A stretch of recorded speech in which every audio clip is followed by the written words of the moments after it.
Баршаңызға сәлем, сіздермен бірге Арайлым. Бүгін сіздерге осындай дәмді самсаны рецептімен бөлісемін. Алдымен қазақ тілді каналға тіркеліп, лайк басып, қолдап кетіңіз. Видеоны соңына дейін көріңіз. Бұл самсаны жасалу жолы өте оңай және де өте тойымды, дәмді болып шығады. Алдымен біз самсаға салмасын дайындаймыз. Ол үшін бізге ет керек. Менде сиыр еті, сіздер тауық етінде қолдансаңыздар болады. Бірақ қызыл етпен, яғни сиыр етмен өте дәмді болып шығады. Етті мен сияқты 4 бұрыш қылып турасаңыздар болады, орташа көлемде. Етті турап болған соң біз оны бір ыдысқа саламыз және де ары қарай көкөністерге кірісеміз. Мендегі көкөніс ол пияз және де сәбіз, 2 картоп. Бәрін видеодағыдай турап шығамыз.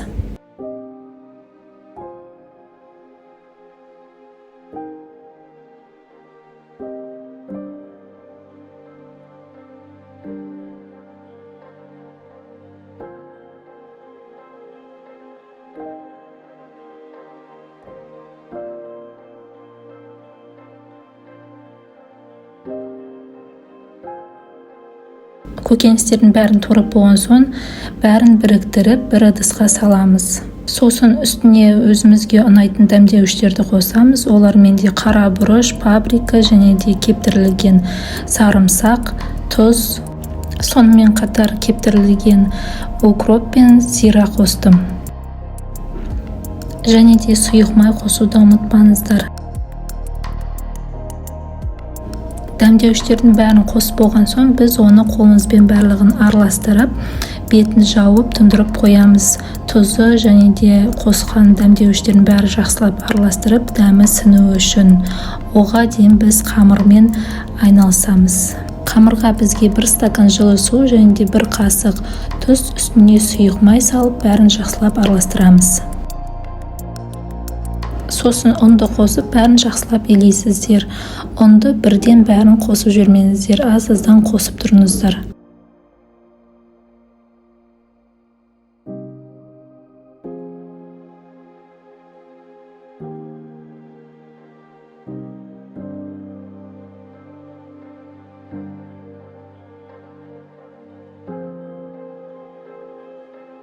Қамыр иленіп болған соң, біз ыдысымыздың қақпағын жауып, 10-15 минутқа демалдырып қоямыз.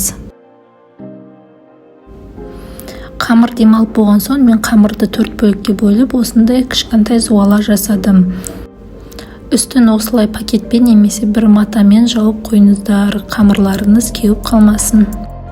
Бір зуаламызды алып, үстіне ұнымызды сүйеуіп, оны оқтаймен жаямыз. Жайған кезде сіздің қамырыңыз орташа жұқалықта болу керек, қатты жұқа болып кетпесін. Мінекей осындай орташа қалыңдықта болу керек. Біз бір ыдысымызды алып, оны астына қоямыз қамырдың. Ал енді қамырдың ортасына біз өзіміздің салмамызды саламыз.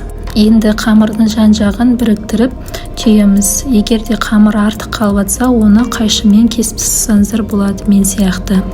Мінекей біздің ыдысымыздан алған кезде осылай болып шығу керек. Ал енді артық қалған кішкентай қамырларды осылай лағыманға созғандай созып аламыз. 2 қамырды бір-біріне біріктіріп, біз самсаның үстіне әсемдігі үшін осылай қойып қоямыз. Мінекей видеодағыдай осылай әсемдеп қоясыздар самсаның бетіне. Ал енді кішкентай бір қамырды қолыңызбен дөңгелектеп, кесенің қақпағы сияқты жасап қоямыз. Сосын біз бір жұмыртқаны жарып, оны самсаның бетіне толықтай жағып шығамыз. Ары қарай әсемдігі үшін осылай кунжут дәнектерін себуге де болады. Сосын қызып тұрған духовкаларыңызға 180 градусқа 40-45 минутқа пісіріп аламыз самсаны. Піскен самсамыз осылай шығады, өте дәмді болып шығады, және де сіздер бұны жеген кезде өзінің сөліне пісіп, өзінің суы ағып тұрады. Өте қарапайым заттардан тұратын самса, міндетті түрде үйде жасап көріңіздер. Бұл өте тойымды болып шығады. Сіздермен бірге болған Арайлым. Бүгінгі рецепт сіздерге ұнаса, каналыма тіркеліп, лайк басып, қолдап кетіңіз. Видеоны соңына дейін көргендеріңізге көп рахмет.